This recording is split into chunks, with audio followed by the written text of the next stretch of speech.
Happy Monday, everybody. It's never a happy Monday. Why can't it be? You know what? That's part of the problem. Because if you it's got Monday. a good outlook, you're going to have a good Monday. Oh, really? Perception is reality, blah, blah, blah, just your attitude, and suddenly your life will be happy? Yes, that's I exactly what I'm disagree. getting at.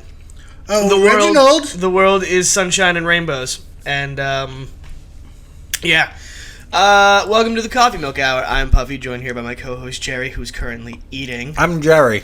Yeah, don't talk with your mouth full. That's disgusting. Today's episode is going to be bad manners while eating. No, it's not. But In my defense, it wasn't full. I only had a few pieces in there, so my mouth was only like a quarter full. Gross. Also, I have this homemade coffee, iced coffee, complete with the cookies, flavored creamer. Fantastic. Because I love cookies. Let's get all the bullshit news that nobody really cares about out of the way. My personal hero, Stephen Colbert, crashed the RNC today in a Hunger Games-esque makeup like the announcer dude, announcing Donald Trump. There's like a 30-second video of somebody who filmed it online. Go look at it. It's hilarious and accurate in terms of what he says. Right. What else happened this past weekend? Stuff that we don't want to talk about in a short segment because it's too important to talk about in a short segment. So bad things happened. Some bad things happened this weekend. Some good things happened. Tomorrow's patch day for all you World of Warcraft players out there. It's going to be the pre-patch that's launching for the expansion. Isn't it just speculated? No, it was announced by Blizzard it was 3 days announced. ago. Yeah. Oh, okay. Yeah, so it goes down for maintenance tomorrow, and then when it comes back up, it'll be pre-patched with some of the changes, and then they're releasing stuff as time goes on. Hooray! Yeah, so that's pretty exciting. Do we do celebrity news? No. You know why? Why? Because nobody fucking cares about celebrities. Right, because they're just people. Yeah, or robots. And we're already too self-absorbed in them anyway. So we're going to move directly into our regular topic. What are we going to talk about today? Today, instead of talking about something serious or controversial, we're just going to talk about ghosts, which are kind of controversial. Ooh, spooky, scary, but more like a skeleton. do you believe in them, do you not believe in them type deal, as a are they right or wrong type deal. Because ghosts are always right. How do you not believe in ghosts? A lot of people don't believe in ghosts. Do people who believe in aliens not believe in ghosts? I would actually argue that people who believe in aliens probably wouldn't believe in ghosts, or I wouldn't be surprised if they didn't, because people who believe in aliens are often numbers people who say it is probable that aliens would exist because they're living things, whereas ghosts are probably not living things. They're literally energy. They're just manifested energy. Well, we don't know that, though. No, we do. We don't. I do. Okay. I have seen the other side. Right. I mean, who hasn't? Many people. That's like most non-believers are people who have never had an experience themselves. No. I feel like most people have had some type of experience, and then it all depends on how you justify it to yourself. So, like, if I see a ghost, I'm like, I kind of believe in ghosts. That was probably a ghost. But other people are like, they just make up different reasons as to why it couldn't have been a ghost, even if those reasons don't make sense. Well, the reasons have to make sense. Like, I'm a person of logic, but I'm also a person who's personally been affected by the paranormal and the supernatural, so to speak. So, like, every time something happens that's out of the ordinary, I'll let logic go ahead and kick in first, and I will rationally rule out, like, every possible thing that it could have been before using my as much answer. rationale as someone like you usually has. So, like 2/15 of the normal person. That's an interesting fraction Yeah, to choose. I was gonna say 2/10, but then I was like, but then you could just say 1/5, and that's whatever. But anyway, yeah. So like, I'll logically roll off every possibility in my head until my final conclusion is like, okay, I can't explain it, so ghost or something paranormal, and that's how I usually rationalize it in my head. No, so people would say that that's kind of like a God of Gap situation where because you don't have rational explanation, you just automatically assume, in this case, ghosts. What the fuck is God of the Gaps? Okay, so God of Gaps is a term. It's a term used to describe observations of theological perspectives in which gaps in scientific knowledge are taken to be evidence or proof of God's existence. So, for instance, like, space is infinite, or we think it's infinite, but because we don't understand it, it must be God. Oh, you're talking about those people who are like, is that what? Wait, because I usually hate these people. Hate them. It's just a term that it's like, okay, we don't understand where people came from. So, like, if you don't believe in evolution or you think there's holes in evolution, you would fill those holes with the idea of God. Well, we don't know why it happened because we don't understand God. He's mysterious. So God, in this case, God of gaps. So like if you see a ghost, or if you see something that's unexplained, like you see something fall off a table and all the windows are closed and there's no animals, but like for whatever reason it fell off the table, you automatically think like, oh man, that must be a ghost. It's like a God of gaps type deal, because or people who don't believe in ghosts would use this train of logic. Okay, that makes more sense to me. Because like someone might think, a scientific person might think like, oh, well, I didn't feel anything. I didn't feel the earth shake. Nothing else fell off the table, but that fell off the table. So like it must be like some sort of paranormal influence. Well, you could see you could do it that way too. So like, but like that's the difference in the thought process. It's like there is no rational explanation, so it's a ghost. Or there is no rational explanation, so you just keep going down the list of like, oh, well, maybe there was some, maybe I didn't feel the ground shake, but like it shook just enough for the book to fall off. You start inventing reasons. You start inventing logic. I mean, I guess like I've had experiences where like I used to have this fucking glass Highlander mug that I used to drink water out of. It was the coolest fucking thing in the world, dude. And I had it like in the center of my desk one time. Left my room, shut my door, heard a crash, went upstairs, and it's shattered on the floor. You know what I mean? This is like a 5-pound mug filled with water sitting on the middle of a desk. No animals, no windows, no wind. It just crashed. If that's God, not God, but like you're filling your the God of gaps notion just means that because you don't understand it, it must be something else. So in one way, this would cheapen the ghost argument, right? It's like, oh my God, I have no clue why that happened. It must have been a ghost. Yeah, that's illogical. Technically speaking, that's illogical. Technically speaking, because it must have been God is illogical too. Why would he destroy my Highlander cup? No. You're missing the point. I'm drawing a parallel. I'm not saying that like every time something happens it must have been God. I'm saying that like the thought of logic for like filling in information, people do that both ways with ghosts. It's like, oh my God, that thing that I don't understand just happened. It must have been a ghost. Whereas someone else might be like, I don't understand why that thing happened. So there must be a rational explanation which I don't understand, but it's definitely not a ghost. Oh, so they're just in denial. Maybe, because you can't be in denial of something that we haven't actually proven exists. Really? Which is tough. Would you say that there's people who would deny that aliens exist? Absolutely. There's no proof that aliens exist, though. There's no proof that aliens exist. So how can somebody deny something that doesn't exist? What do you mean? You just said you can't deny something that we haven't technically proven, like ghosts. Right. So how can somebody deny something that technically hasn't been proven, like aliens? I'm just pulling strings here to piss you off. No, well, you can't deny it. Because it's neither proven nor unproven. Right. So we are left to speculate. Okay, so it's speculating. Of course. Okay, that's fine. That's fair. Same applies to ghosts. Okay, so I believe in ghosts.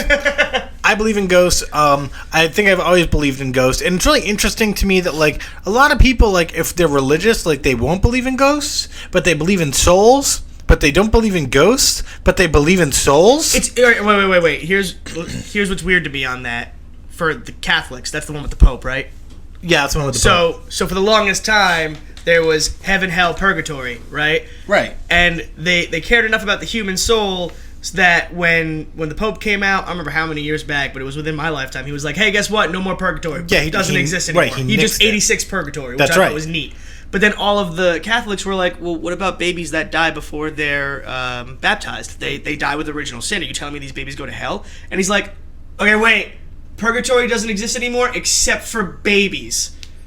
And it's like, if you have these rules and these niches, how do you not tie that into like the world of ghosts a little bit? Like, if somebody's wandering in purgatory, could that not explain energy or souls or ghosts coming back from purgatory, let's say? Well, we don't know. And that's the thing. So like everyone who has a thought on a ghost is basically creating their own religion on ghosts, or their own personal thought process on ghosts, because the church can say ghosts don't exist, but that doesn't mean that everyone else hasn't experienced them on some level, but no one really knows why they're there. And then there's, and we kind of talked about this earlier, there's like, you've got ghosts, which I think a lot of people think like are people who've returned from the dead, and I think the stereotype is that they're trapped somehow. They either had unresolved business on Earth, or they're trapped or attached to something physical. Yeah, the whole unfinished business thing is bullshit. But then there's the whole, Well, then there's demons, right? Or you have like demonic presences that also cause like ghost-like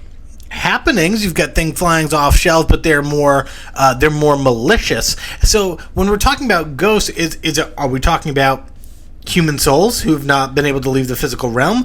Are we talking about demonic possessions of either houses or people? So ghosts are like really, they fall into that, supernatural type thing where it's like, what is a ghost? Is it the same as the demonic possession? Is the demon a ghost? Or are ghosts only people? No, I'm gonna answer this in the form of like taking on the form as if this has all been proven as to be true in every circumstance, but like ghosts and demonic presences are two completely different things, and the fact of the matter is most people in their lifetime will have 1-2 experiences with something truly demonic, if that. It's so rare because you're talking about demons, right? Even if you take out the religious aspect of what a demon is, a demon at its core is still a thing of evil that lives to terrorize and destroy, right? Right. So like when you have a demonic presence, you fucking know people are gonna die. You know what I mean? Maybe. Maybe they're not though. Maybe the demon is just like, he just has some fun, but like no one dies. Like the demon's having fun. He's like, ha, joke's on you, fucker. No. You're talking like that's like trickster, not like demon. Like demon in the truest sense of the world. In all of the lore, the one truth about a demon is that it's. If you have demons, you also have angels. True. Well, no, but I'm asking. That's what I'm wondering. If you're willing to accept that demons exist, do you also have to then accept angels? Absolutely not. Are ghosts angels? No. No, that's a silly... I feel like we need some definitions before moving forward. What are we defining a ghost as? To me, what has always been a ghost is a presence that can be felt, that can be seen, that can be heard, as they manifest in many different ways, that is involving itself in your life or affecting the area of your life. Maybe it's a building you work at, maybe it's the house you live in, maybe it's a park you go to constantly, for some reason. Not necessarily unfinished business, but like couldn't find a way to move on into whatever's after life, or something like that. Just to cut off quick and maybe sidetrack a little, does a ghost have consciousness, or is a ghost just a repetition of old memory? I personally believe that ghosts absolutely have a consciousness. I believe that what a ghost is the essence of a soul that couldn't fully pass on to wherever it's going back to, that remained behind for something. Don't know what. It could have stayed behind to help someone through something or to resolve unfinished business in certain circumstances, but I don't think that's like the defining reason that it's there. But no, I do think it's a soul of what was a human being still here. Okay, and a demon would be, we're talking about like The Exorcist. I'm not talking that's the movie The Exorcist, the demon, like, it's a demonic possession. It's a demonic possession. A demon to me is like... What about a movie like The Conjuring? Like, we're not fucking with ghosts, are we? Or are we... like, do you see what I mean? Like, Hollywood has kind of split the line on, like, what is a ghost and what is a demon. That's the problem with, like, when it comes to things like Hollywood and the TV shows and, like, these fucking psychic mediums you see on TV, like, 90% of the time, they take some piece of lore that one of their writers sees in a book, and then they basically fucking bend it over a table and fuck the shit out of it until it's not even a like semblance of what it used to be. They destroy it and give this warped idea. It looked like you fucked it with a dildo because like you moved your hand through the air like you were jerking yourself off, but you said I'm sorry. fuck the shit out of. Did I not say that it was stabbing it at the same time? No, you didn't. And I was just like, is he fucking it with a broomstick or like what's going on? I don't understand the language. It leaves here. It traumatized is the point. I can't wait till we get a video camera. It warps like the mythology and the lore of what these things are to fit an entertainment factor. And that actually detracts from the argument for paranormal things like ghosts and demons and such, because like you're like the movies, no, but the truth is no, not like the movies, because the movies are so outlandish and like extreme and warped from what they were for a sale value that you can't. All right, look, if you think you're an expert on the paranormal and the reason for that is like you've watched every Exorcist movie, you're an idiot. I want to backtrack real quick, and I don't mean to cut you off again, but like no one on this planet is an expert on the paranormal as far as I'm concerned. If someone who's an expert is someone who like entirely knows everything there is to know about it, right? And I'm willing to bet everything that there's not a person on this planet who knows everything about the paranormal. No, that's absolutely fair, because it's such an outlandish thing. I oppose the term paranormal expert, and in 2028, when I run for president, we will be sure that we do not use the term paranormal expert when discussing the paranormal. Or you could just allocate funding to actually research it. But wait. I mean, I would obviously want to do expert, but you're completely okay with ancient astronaut theorists. Absolutely, they're ancient astronaut theorists. God, you're so narrow-minded. They're speculating that there were ancient astronauts that influenced human life. And paranormal experts are people who speculate. I would consider myself a paranormal expert. No, you could be a paranormal theorist, or you could be a student of the paranormal, but to say that you are an expert is a little bit conceited, and a little bit foolish. I'm going to go that pretentious route simply because, like, in all of the experiences that I had, at a very young age, I got into the paranormal, I got into the supernatural, and I was like, I'm going to do everything I can to investigate anything. So, like, can you explain to me step by step how I can astrally project? No. Have you astrally projected? No. Then you are not a paranormal expert. No, you're thinking. I don't want to get this wrong, but like I'm fairly certain that's you know what? Never mind. It's para. It's not normal. Oh my god. It's para to the normal. But okay, so here's the thing with this conversation, because we're halfway through this episode already, and like we're just trying to like establish guidelines. One of my favorite quotes from a movie ever came from The Men Who Stare at Goats, and they're talking about like things that have happened in the past, and they're like, the Loch Ness Monster, ghost of a dinosaur. And like you think about that for just a second, and you're like, oh, that's hilarious. And then you're like, but wait a minute. Like, doesn't that make so much sense? Thing appeared once, caught it on photo, can't find it anywhere. Ghost of a dinosaur becomes kind of a plausible theory. It's kind of a plausible theory, right? No. It's like, okay, so in the same vein, people say they see ghosts, but most times very few other people can confirm or like verify that person is seeing the same ghost at all, and ghosts come and go. I've had experience. I've never seen your traditional ghost. I have never seen a ghost silhouette, say, of like a person with detailed features, and I'm like, oh, that's the ghost of my uncle. I've never had that experience where my uncle's standing in the door right now, and had an exchange with a ghost, and and other people claim to have had that.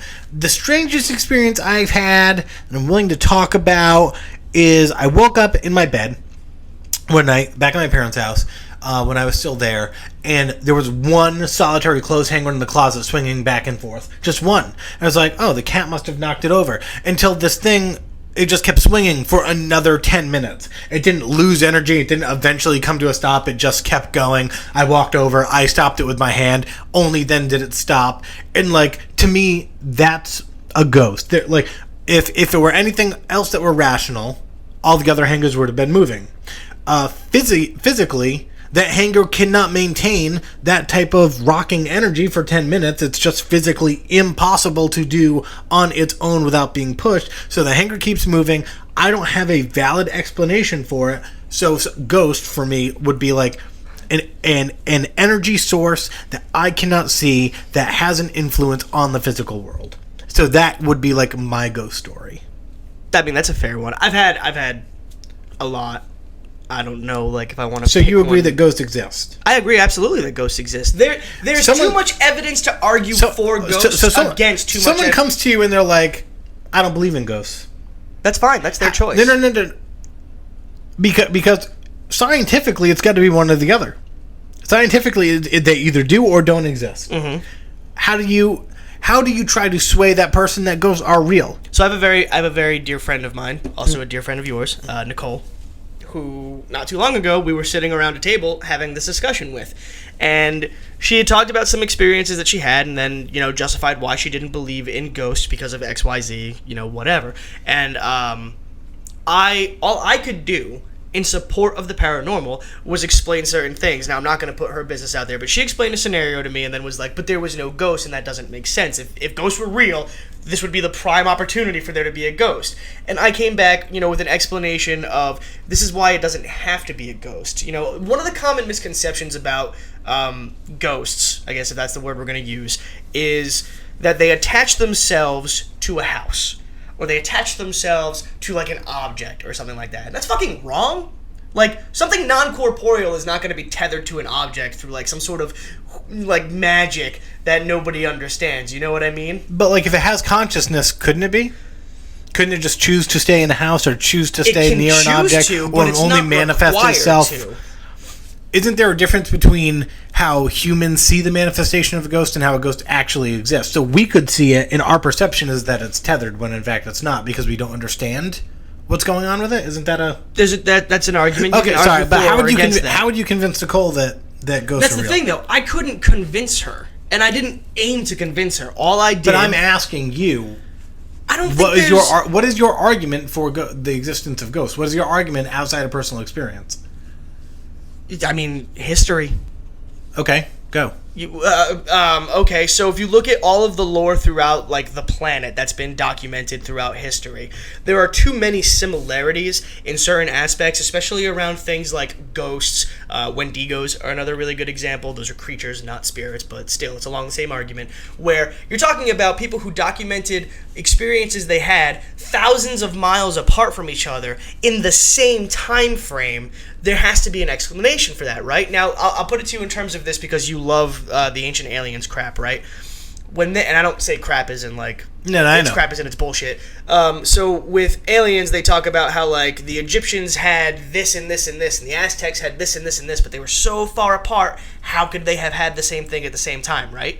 Right. The same logic transitioned over to the ghost side of things works. You know what I mean? If somebody in the middle of Egypt is having an experience with some sort of energy that they can't quite see, but but definitely do see something that acts in a certain way, and somebody way up in, I don't know, fucking Siberia, if people were up there at the time, was having the same experience, what's your logical explanation? It has to be the same thing.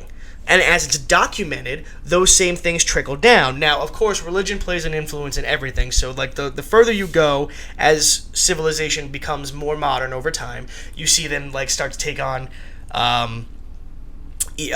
religious tones that shift in shape depending on the religion. So, like, the ghosts in Christianity are going to be different from the spirits in Buddhism, for example, or Taoism, or Hinduism, or whatever. That's not to say that they're different, just that they've been shaped by the hand of humanity. Does that make sense? To an extent. The further back you go, the more aligned everything is what I'm getting at. But like we're talking about singular ghosts, right? Like you're talking about like cultures experiencing the same things at the same time. Paranormal phenomenons with ghosts is what I'm talking about. Okay, give me an example of that, because like my interpretation of ghosts is like, I think I saw my uncle in the house. Did you see our uncle in the house? Did you have the same experience? And like verify it with another person. But it'd be weird for me to be like, I had this experience with this thing in Bristol, Rhode Island. You had a similar experience with this thing in Corpus Christi, Texas. Like that seems like such a jump for verification. Because, like, I feel like that's harder to prove that, like, we're experiencing the same thing. That's the downside to the validation of the paranormal world, is that there is no funding to anything related to it whatsoever. So, like, I don't have, like, empirical data or shit like that I could show you, but, like, I have to rely on my personal experiences. A lot of the times, when someone has an experience with some sort of thing that they can't explain and they come to me about it, I will give them a string of questions that I'll use basically on feeling out the situation. Or if they take me to that place, I'll ask them if they experienced this, or this to verify what they experienced, and I'll sync it up with what I experienced. The best example I can give you is a house I used to live in, that a friend lived in before me. When I moved in, that friend asked me, hey, did you ever see anything in there? And I was like, oh, you were talking about the little girl. Like, there's a little girl who lives in this closet. And, like, I explained what she would do and how she would, like, walk up to the window and look outside of it when I was walking down the street towards the house and stuff like that. Keep in mind that this person had never explained any of this to me prior. And they go stone white in the face because the realization hits them that what they saw wasn't fake or wasn't just a trick of their mind. That, to me, is enough evidence to say, okay, we shared the same experience. Okay, but that's much more feasible than like, hey, this culture across the world experienced something. So, you know what I mean? Like, that's so much easier to like. I didn't realize you were trying to. Did you see the little girl? Yeah, I saw the little girl too. Oh, like 5 years ago when you lived there? Yeah, when I lived in the house, I had the exact same experience. Okay, like that seems so much more reasonable. Do you know what I mean? You know, I get what you're saying there. I didn't know. I guess I misunderstood the question at first, but yeah, I've had plenty of those. Just because, you know, we live in a small town, so like, if I found a place that's haunted, chances are, well, haunted quotes. Chances are somebody else has been there, and if they're like, oh, well, what happened when you were there? And that's the thing, man. Like, it's so easy to try to disprove the paranormal world, but it's harder to disprove it when someone says something to you that you had a direct experience with, having no prior knowledge of it. You know what I mean? I don't know that it's easy to disprove the paranormal, because disprove means I have evidence against what you saw. Sorry, let me rephrase you know what I mean? It's easier to deny the possibility of the paranormal than it is. Yes. Like it's easier for me to look at you if you tell me nothing about an experience that you had that I might have shared, to be like, you're out of your mind. But if you come to me and you're like, hey, I was here and I saw this and it happened to me, say like 8 months ago, but I never told anybody, how do you argue against that if the exact same thing happened? Well, so much of what we experience as far as ghosts go is like what we individually feel. So like, this happened to me all the time, and I think this is something that happens to everyone, but like, the basement in my old house had these stairs that went down. After they started doing some work down there, there were actually 2 walls at the bottom of the staircase, so it was like kind of claustrophobic, like when you're about to go up the stairs. And there were just some times when I was younger where I would go down there and none of the lights would be on, and I'd like finish doing laundry and I'd shut the light off and I'd be like, I need to get the fuck out of here right the fuck now, because something is like right behind me. I have to run up the stairs. And then I run up the stairs and I'm like, there was definitely something down there. There was definitely something down there. And my brother or my parents might even be like, oh, I feel like that down there too. And now it's like, are we all just freaked out because it's dark and it's the basement? Or are we all feeling something? You know what I mean? So it's all based so much on personal experience. But if you ask any of us, it's like, no. That feeling was too strong. There's something there. It's like, humans, in order to believe in ghosts, I think, you need to concede that humans maybe have a 6th, 7th, or 8th sense where we're picking up on things that we don't yet know how to interpret, which is a tough sell to people who like empirical evidence. Right, no, definitely. If you were to tell somebody, like any kind of scientist, that, like, you're suggesting that there's an unconscious sense that, like, you're subconsciously picking up on these things, and that's why they resonate you in these inherent, like, fears, so to speak, they would look at you like you're a fucking idiot. Now, for the sake of logic, let's talk about what you were just talking about, like with the claustrophobic feeling and the darkness. And there's a lot of things that can lead all of you in that house to have that fear, especially if all of you are doing the same thing. Turning the lights off and then turning your back to the darkness, right? So you're already talking about darkness, which man inherently fears. That's in our system. Going upstairs that have wall to wall, and I know your basement that you're talking about, there was like, you couldn't stretch your arms out going up those stairs, side to side. Yeah, no. So you already have that feeling of claustrophobia, which gives you this feeling of like, I'm closed off. Whatever this thing is, I couldn't even dodge around it if it came at me. It's just me and the stairs. What if the stairs break? And all these things subconsciously work through your head, which adds on to that fear. In addition, there is a science side to all of this. Electromagnetic fields and whatnot. Yep. So your fuse boxes in your basement, a lot of your electrical cords run down through your basement and stuff like that. The energy that pulses off can give you a sense of paranoia or unease. That's actually been scientifically proven, which is why a lot of the times if you watch those bullshit ghost hunter TV shows, you'll see them be like, oh, well, we're getting a high EMF reading in here, but it happens to be the fucking electrical room. And you're like, really? You're getting a high EMF reading in the electrical room? Who fucking knew?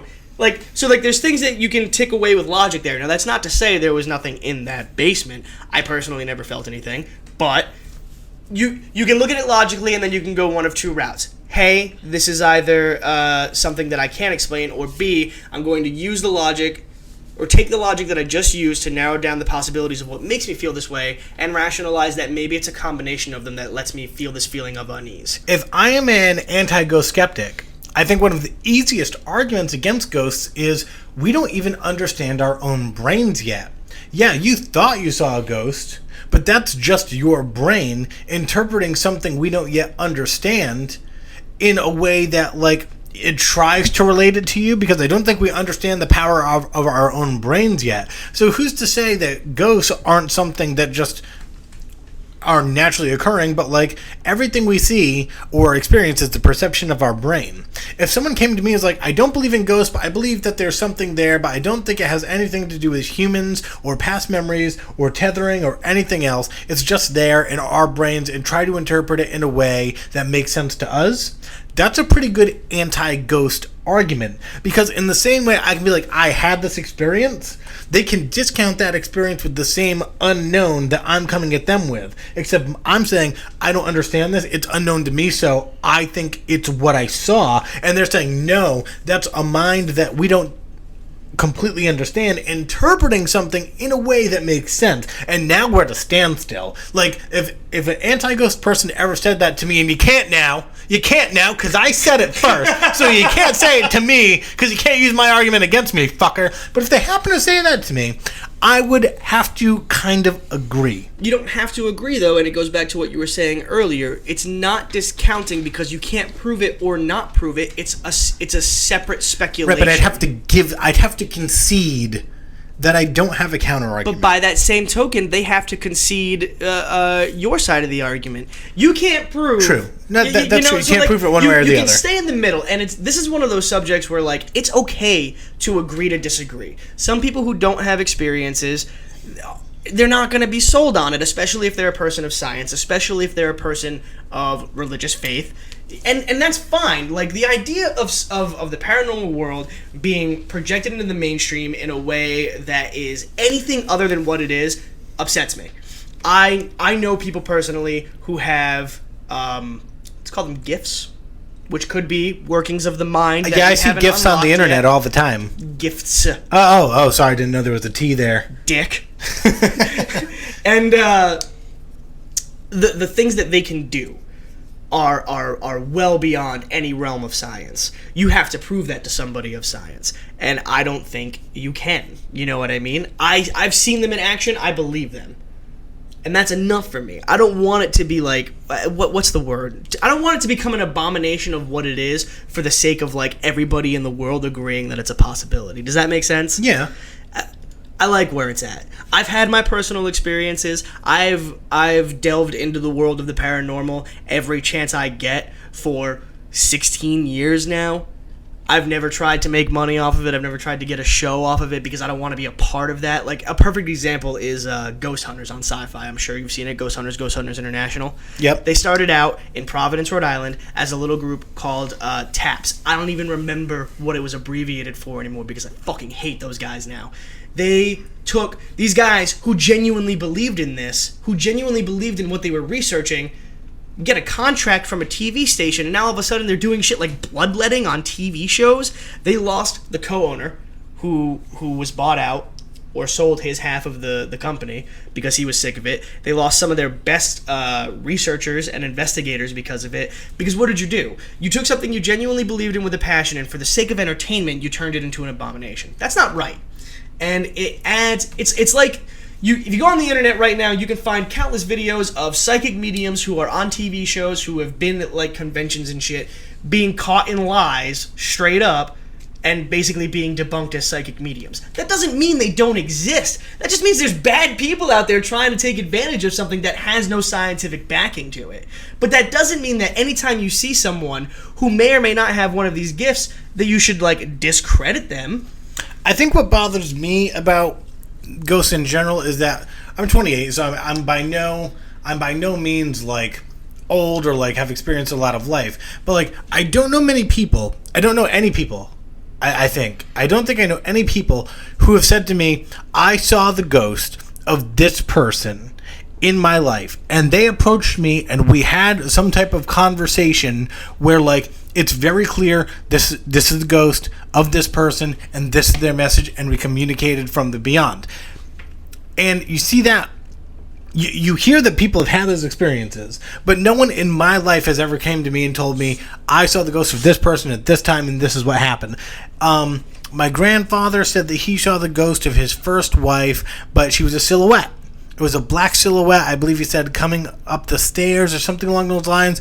There's vagueness there. Well, are we sure? It's at a distance. Is there communication? The clothes hanger for me. People will catch scents of either people or something that reminds them of that person, and we assume, okay, that's a ghost of this person or someone close. What's difficult for me is if we can understand this much about the paranormal, if ghosts can exist to the point of a silhouette, if ghosts can exist to the point of we can smell them, we can somehow see part of them, we can feel their energy, then what's holding us back from just having a full-out manifestation of this person, assuming it's a person, and having some type of communication? Why can a ghost physically open doors or knock over objects, but they can't physically touch, well, I'm not physically touch us, but like, you hear that less. Like, if it's a ghost of someone I know, why are they shaking my bed? Why aren't they, like, putting a, like, loving arm on my shoulder? Or, like, saying something to me? Do you know what I mean? Like, there seem to be these weird boundaries that happen with ghosts in general, and that's where a lot of the skepticism comes from. It's like, well, why wouldn't they just say, hey, what's going on? And like, if they're willing to be like, hey, I'm going to show up, I'm going to shake the bed for a little while, I'm going to knock some shit off your dresser, and then have a great night, like, why aren't we communicating? Manifesting energy to, like, move objects and communicating in a way that our brain could comprehend, which for humans is verbally, are two completely different things. Now, I don't believe that anybody has ever seen the full physical form of a dead loved one as a ghost. I'm sorry, I don't. In all the experiences I had, and again, all I have to go off of is my personal experiences and the experiences of people I've been with at the time. When I say that ghosts are energy, or like a soul, I really do mean like energy. I mean, like, you can see the silhouette of what could look like a human body because that energy is trying to manifest itself in a shape that your brain can cognitively recognize and then rationalize to be like, oh, that might be this person. Now, again, because we're talking about energy, if you're married for years and years and years with someone that you really love and that person dies and that energy comes back and tries to manifest itself to you, you might see a silhouette coming up the stairs. You might be hallucinating because you're dealing with an emotional... I'm talking about, like, years later. You still could, though. Maybe. Because people hallucinate, right? Like, hallucinations are a thing that, like, are scientifically proven. Every single thing I'm going to say. Right. But you can't prove it wrong. You know what I'm saying? So, like, this is just my personal view. Right. From my own personal experiences. If you see, like, a silhouette coming up the stairs, it's not necessarily a full form of that person. It could be energy trying to manifest itself in a way you can recognize. And if you feel... Because what is an emotion if not just a feeling of energy that you get based on how you respond to somebody? Right? So, like, if you see what looks like a silhouette and you feel that same feeling that you felt when you would, like, say, look at someone you really loved, you could rationalize that in your head as, like, oh, that must be this person. But I don't believe that anybody's ever seen, like their best friend, like, kicking it in a chair. You know what I mean? Well, I have heard stories where, like, people see people, and they don't appear as, like, a translucent whatever. They're like, I saw a person. They were a real physical person. I personally don't They were, like, that. a full manifestation to the point where you didn't know that was a ghost, and then that person is gone. And those are a lot of the stories that you hear when you watch, like, the recounted tales on, like, Sci-Fi or Discovery or some shit like that. That I've never had anybody in my life see something like that. I've never seen something in my life like that. Here's the closest I have to that I'm willing to share. So my mother had, I believe, a maid or a nanny, and I'm sorry, Mom, if I'm getting this wrong, but when she lived in Long Island, she was still a kid with her grandfather. So there was a cuckoo clock that would go off at like 5 o'clock every time she was leaving to go home. When she died, the nanny, for weeks or months afterward, that clock would go off, right? At the same time every day, like offset, but like the clock was broken at this point. So one day, I think it was my grandpa who was like walking by, and the clock goes off at this exact same time, and he says the nanny's name, and he's like, that's enough. Like, we miss you, but like, that's enough. And then from that point on, the clock never fucking did it again. So how do you explain that? Did the clock randomly just stop working after it had already stopped working and then going off at that one particular time every day? Or could it have been that the energy remaining of a person, of somebody who lived at one point, was trying to communicate and got that communication and that acknowledgement and was able to go, okay, cool, see you guys later. But not actually say that. Right, because you don't have any way to prove or disprove it otherwise. Exactly. And that's the whole thing about this conversation is like I love speculating the idea of it and I love sharing stories of my personal experiences with other people who are like open to the idea. I don't want to say hate, that's a strong word. I dislike people who straight out deny it because like if you want to sit down and have a conversation with me and maybe be enlightened a little bit to the possibility of it, I'm willing to share personal stories with you. But like if you come in and you're like, oh yeah, tell me something that happened to you before, and I tell you something that happened, and you look at me and like as serious as possible, is like, that's fucking dumb. You're just an asshole now, because like now you didn't come there with the desire to like learn anything or maybe see the possibility of it. You came to try to disprove it. What are you trying to take away from me at that point? Right. For me, science has theorized that there's a finite amount of energy in the universe. So it makes sense that if I'm energy, which I am, we all are, that when I die, the energy has to be go somewhere. And whether it's displaced evenly throughout the universe, or our consciousness somehow remains intact as an individual entity, there is no denying really that when we die, our conscious energy has to go somewhere. You know what I hate? I'm sorry, I didn't mean to cut you off. No. So in that regard, I feel like, I feel like ghosts probably do exist.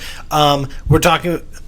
I feel like other dimensions exist. I feel like aliens exist. I feel like there's beginning to be not only stories to confirm these types of theories, but science is beginning to find, okay, other dimensions are possible. This type of science is possible. Mathematically, there is a way. So now science is kind of meeting up with the fringe and saying, okay, if there are other dimensions, well, what's another dimension? Could heaven be another dimension? Could our conscious energy exist on a different plane? Could the Mothmen, who apparently are at seen or experienced around the times of big disasters, is that type of energy something that's interdimensional or cross-dimensional? Maybe, because there's science there that may back it up. So I feel like as long as science hasn't disproven it, it's okay to go out on the limb and say, okay, I think it's possible. And as long as it's possible, I feel like it's okay to take the experiences that we don't necessarily understand and attribute them to ghosts. I didn't know we were going to be talking about like the consciousness side of it. I'm a little upset because I'm sure you're aware of that article that came out maybe a week or so ago about. I didn't even read it. I saved it and I meant to read it, but there was something. How can you reference something that which you have not read? I think you have. You might have been talking about it.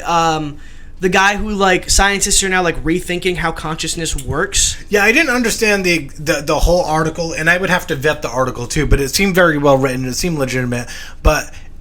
Basically, when the kid had leg pain, he went to the doctor. They found that basically a fluid buildup in his brain, and he went to the doctor. Now as an adult, saying he had similar pain, and when they took a scan of his brain, there was so much fluid that had actually gotten rid of, almost to like a paper thin layer. The area of the brain, I think it's the frontal cortex, was like paper thin. It was nearly gone. Yet he was living a normal life, and it would force science to rethink how consciousness would be possible if the part of the brain that we attribute to consciousness is at best vastly damaged. Right. Now I will go back and I will reread that article and I will vet it, and if I'm wrong, we'll talk about it Wednesday because we both need to check out the validity of that article.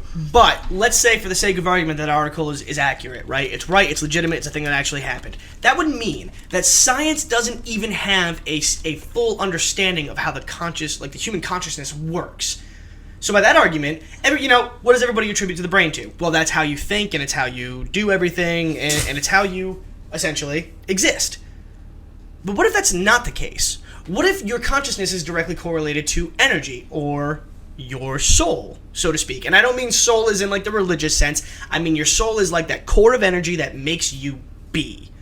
That changes everything. Right. Because then that consciousness of energy could manifest itself in many, many different ways, in many planes or dimensions or what have you, possibly as a ghost.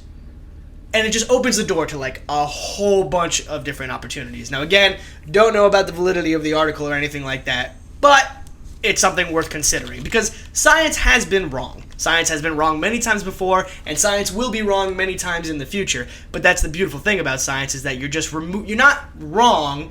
You're just finding new things that aren't right. Right. And you're getting closer to the answer. So as time goes on, I think we'll see this like come from the fringe more to an acceptable theory. Not necessarily something that has to be proven, but an acceptable theory. And I'm okay with that. I just want the validity of it to be acknowledged. You know what I mean? Right. As someone who's personally had those experiences. But there's still so much we can talk about, and maybe we should do a second episode. Well, I think we should. I don't really feel like we've done too much justice to the ghost conversation here, outside of debating whether or not they could exist and in what forms and things like that. And I think it goes beyond a lot of what we've spoken about today. So I think a second episode, definitely. We will consider this an introduction to the ghost discussion. This is the introduction to our ghost and paranormal discussion. Yes, I like that. Part 1. I'll throw that in the title. I like it. We have a part 2 of Aliens we have to do at some point, but we need to get Mike in for that. And a non-believer. That was my phone, which, strangely enough, fell of its own accord off here, and I'm not connected to it in any way, shape, or form. So interesting. Omens. Perhaps it's a ghost. No. Anyway. What it's just a drastic change in air pressure, which made the phone temporarily lighter for a moment, to where it's separated. Where it's separated from the table and then fell off onto the ground, which would be the rational explanation for such. Fantastic. Look, if I had parting, I know we're way over here. We appreciate you guys for sticking with us, but we have decided, as in me right now, have decided that there is no time limit for the Coffee Milk Hour. We will talk as long as we possibly can about a topic until we feel like it is over, as long as we do not exceed 1 hour. I like that. Yes. Welcome to the new show. Indeed. Enjoy. But I think we should end off here because this is such a broad topic that like we can get a good chunk out of this. My final thoughts on this would be simply, if you're somebody out there who doesn't believe in the existence of ghosts, that's fine. I respect your opinion.